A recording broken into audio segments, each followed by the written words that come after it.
দর্শক, জুলাই স্মৃতি জাদুঘরে ভিড় করছেন দর্শনার্থীরা। এ নিয়ে আরো জানাতে সরাসরি যুক্ত হচ্ছেন সহকর্মী ফজলে আদিত্য।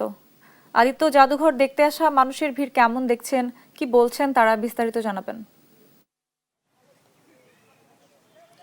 আপনি জানেন যে সকাল ৯টা থেকে কিন্তু জনসাধারণের জন্য উন্মুক্ত করে দেওয়া হয়েছে জুলাই জাদুঘর। আমরা যে স্থানটিতে দাঁড়িয়ে আছি, আপনি একটু আমার পিছনে লক্ষ্য করলে দেখতে পাবেন এগুলো সবগুলো প্রতীকী কবর।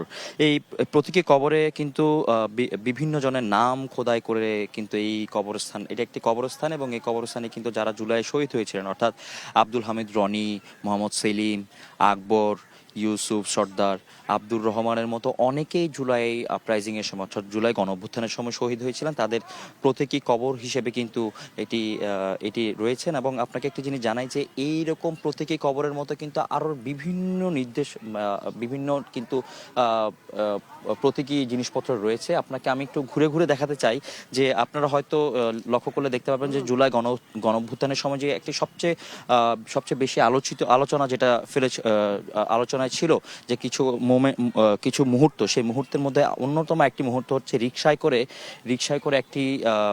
করে যে মাথায় বাংলাদেশের পতাকা দিয়ে যে জুলাইয়ের লাশটি নিয়ে যাওয়া হচ্ছিল, জুলাই গণঅভ্যুত্থানের সময় যেই গণঅভ্যুত্থানের সময় যে মারা গিয়েছিল, সেই জিনিসটা কিন্তু মূলত এখানে উঠানো হয়েছে। আপনারা লক্ষ্য করতে পারবেন যে এখানে কিন্তু মানুষজন দেখানো হচ্ছে, এখন মানুষজন আসছেন এবং এই জিনিসটাতে কিন্তু মানুষ দেখছেন, অর্থাৎ এই জিনিসটা প্রতীকী জিনিস রাখা হয়েছে। এবং এটাকে ঘিরে কিন্তু মানুষ দেখছেন যে মূলত এখানে কি ধরনের প্রতীকী রাখা হয়েছে। আপনাকে আমি আরেকটু ঘুরিয়ে দেখাতে চাই পুরো গণভবন, অর্থাৎ এখানে যেটা শেখ হাসিনার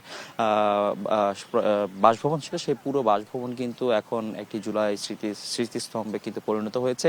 এবং বিভিন্ন রকম স্মৃতি কিন্তু এখানে রয়েছে, অর্থাৎ আমরা একটু লক্ষ্য করলে দেখতে পাবো যে এই তবে সবচেয়ে বড় ব্যাপার হচ্ছে পুরো এলাকাটা জুড়ে কিন্তু একটা বিশাল এক কবরস্থান, অর্থাৎ প্রতীকী কবরস্থান কিন্তু করা হয়েছে। আমরা ওই সামনে কিন্তু রয়েছে সাবেক প্রধানমন্ত্রী শেখ হাসিনার কিন্তু বাসভবন রয়েছে। এই বাসভবনের সামনে কিন্তু কিছু গ্রাফিটি আঁকা হয়েছে, যেখানে হচ্ছে জুলাইয়ের সময়, অর্থাৎ কিভাবে গণ অভ্যুত্থানের সময় বিভিন্ন আলোকচিত্রগুলো করা হয়েছিল, অর্থাৎ জুলাইয়ের সময় যে গ্র্যাভিটিগুলো করা হয়েছে, অর্থাৎ বিভিন্ন নির্দেশনা, অর্থাৎ জুলাই কিভাবে ঘটেছিল এবং প্রথম থেকে শেষ পর্যন্ত এক দফা যে দাবি তারা উত্থাপন করেছিল, সেই এক দফা দাবিকে কিভাবে এসেছে, সে সব কিছু বিষয় কিন্তু এক চিত্রে কিন্তু এনে রাখা হয়েছে।